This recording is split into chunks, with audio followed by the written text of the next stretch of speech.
Olá, estamos começando mais um programa Metalúrgicos em Notícia. Nosso convidado de hoje é o José Carlos de Moraes, mais conhecido como Araquém. Ele é diretor do Sindicato dos Metalúrgicos de São Paulo e Mogi das Cruzes e atualmente também secretário-geral da nova chapa que vai concorrer. É isso, Araquém? É isso aí. Prazer em recebê-lo, tudo bem? Prazer tudo meu, tudo bem, graças a Deus. E obrigado pela oportunidade. Queria, Araquém, que você falasse um pouco assim da sua vinda para São Paulo. Você veio em 71 para cá, é isso?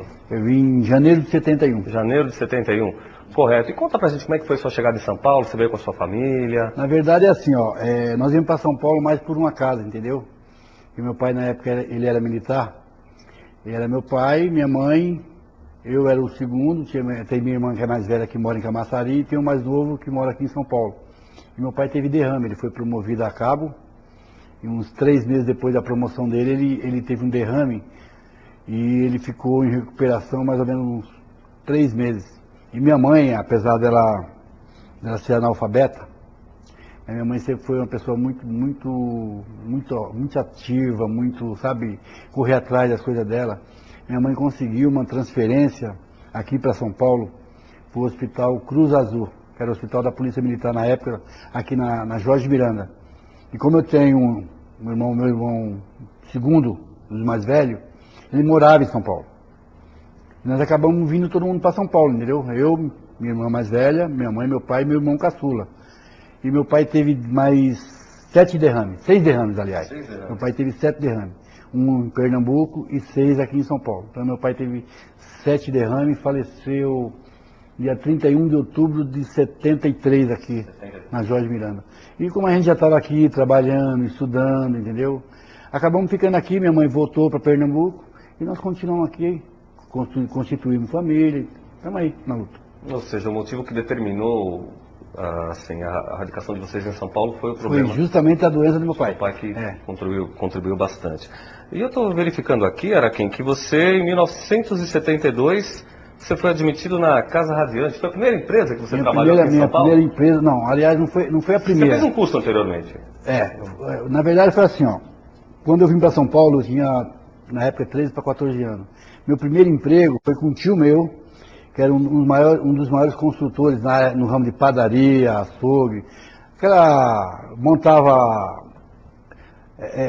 Construía padaria, do lado da padaria tinha um açougue, tinha farmácia, tinha um mercadinho. Meu tio era construtor.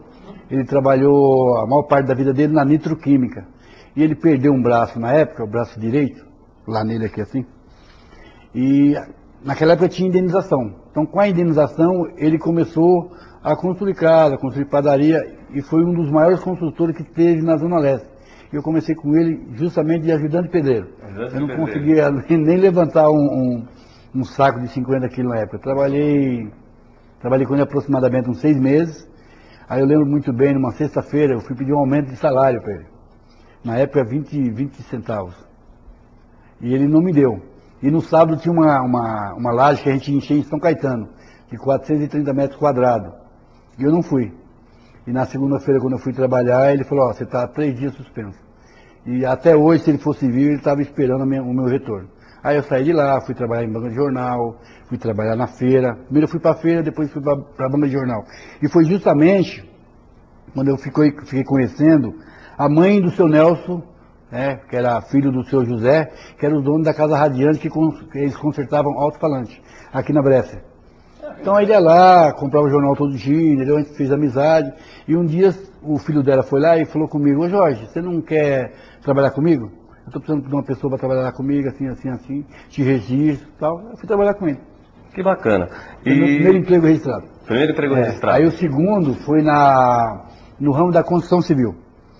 Na realidade, foi meu segundo emprego registrado e foi a primeira vez que eu me tornei sócio de um sindicato. Foi meu primeiro sindicato que eu fiquei sócio da categoria, inclusive fiz até um curso de cipeiro lá. Vamos para os dias atuais, com a sua atuação, que a gente sabe que você é um líder bastante combativo.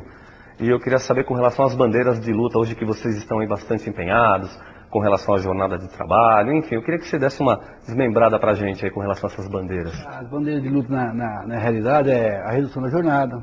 É isso que hoje você tem algumas empresas, principalmente as empresas no ramo automotivo, que trabalham 40 horas semanais. Tem algumas empresas, porte grande, que trabalham 40 horas semanais, mas a maioria absoluta dos trabalhadores trabalham 44. É lógico que anteriormente, em 83, houve um movimento grevista, onde conseguiu reduzir a jornada de 48 para 44. Isso gradativamente. Se eu não me falha a memória, 6 em 6 meses. É isso? Caiu de 48 para 47, de 47 para 46, 46 para 45, até que chegou às 44. E hoje essa é uma bandeira de luta, não só dos metalúrgicos, de toda a categoria do modo em geral. Inclusive, todo ano a gente coloca na nossa pauta de reivindicação. Só que é assim, quando você fala de reduzir jornada sem reduzir salário, para o patronato isso é uma facada, entendeu? Mas a gente tem conseguido, em algumas empresas, devido ao movimento dos trabalhadores, à organização, a gente consegue fazer com que essa redução aconteça. E hoje, se realmente reduzisse a jornada de 44 para 40 horas semanais, muitos trabalhadores que hoje vivem na informalidade, vivem desempregados, voltariam ao mercado de trabalho.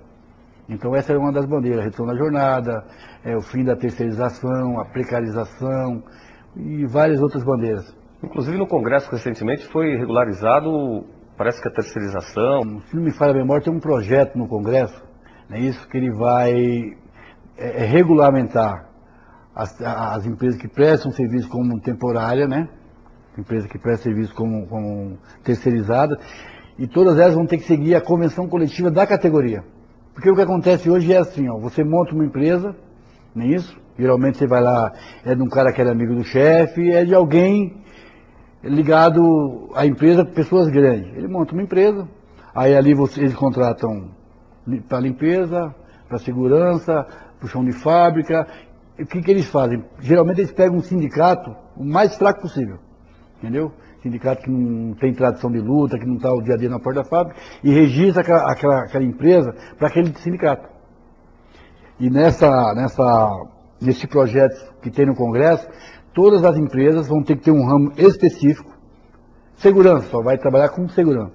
Alimentação, só com alimentação.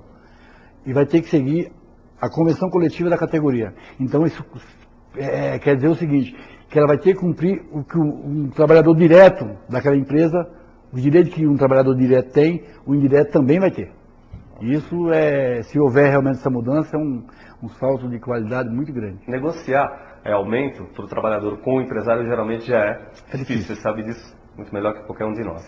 Eu queria que você explicasse para nós quanto você acha que essa crise importada dos Estados Unidos, o quanto que ela influenciou no aumento da dificuldade na negociação da última campanha, porque deve ter tido uma influência forte de dificuldade para vocês conseguirem. A crise, na verdade, além de ela dificultar, e a gente tem que tirar o chapéu para o nosso companheiro Heleno, que Deus levou, que teve a habilidade de começar essa campanha antes.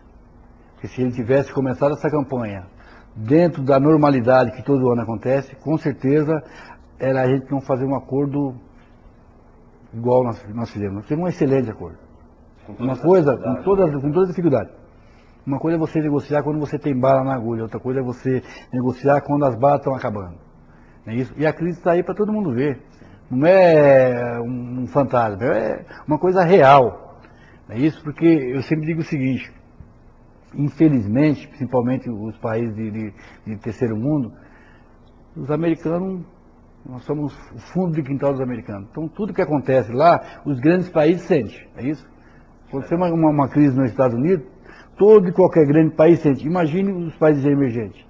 Então a dificuldade está aí, nós vamos enfrentar mais ainda, tá certo? Nós somos felizes em fazer um dos melhores acordos salariais do Brasil, mas nós vamos ter uma grande dificuldade para estar enfrentando, principalmente desemprego.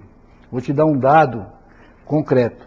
Eu tenho uma empresa em Guararema, que quando eu fui para Mogi, ela não pagava o piso da categoria, não pagava o piso. Hoje, nós qualificamos todos os trabalhadores, não é isso?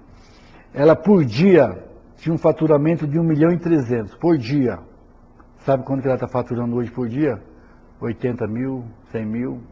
Já deu férias coletivas para uns, deu férias coletivas para outros, mandou alguns embora. E se a coisa não melhorar, nós vamos ter que enfrentar uma grande dificuldade, que é a preservação dos empregos.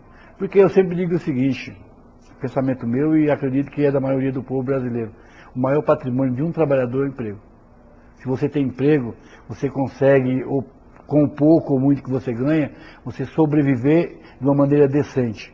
Não é isso? De uma maneira como cidadão, como pessoa humana. Quando você perde o emprego, você perde tudo. Principalmente a família, não é isso? Verdade. Porque se perde o emprego no Brasil, você demora no mínimo 6 meses, 8 meses para arrumar um emprego. E você sai todo dia atrás, em busca desse emprego. Quando você retorna, qual é a primeira pergunta que a sua mulher te faz? E aí, você conseguiu? Você fala, não. Aí ela já começa a achar que você está fazendo corpo mole, entendeu? Começa a desconfiar, aí você vai pro bar, aí você começa a entrar na bebida, aí você vai pra droga, e quando você vê, a família está destruída. Então o maior patrimônio de qualquer ser humano é o emprego. É verdade. Sem emprego nós não somos nada. E infelizmente nós ainda dependemos, não é isso? Dos países de primeiro mundo, principalmente dos americanos, que é um dos maiores consumidores do mundo. Então dependemos deles. E vamos ter que enfrentar essa crise.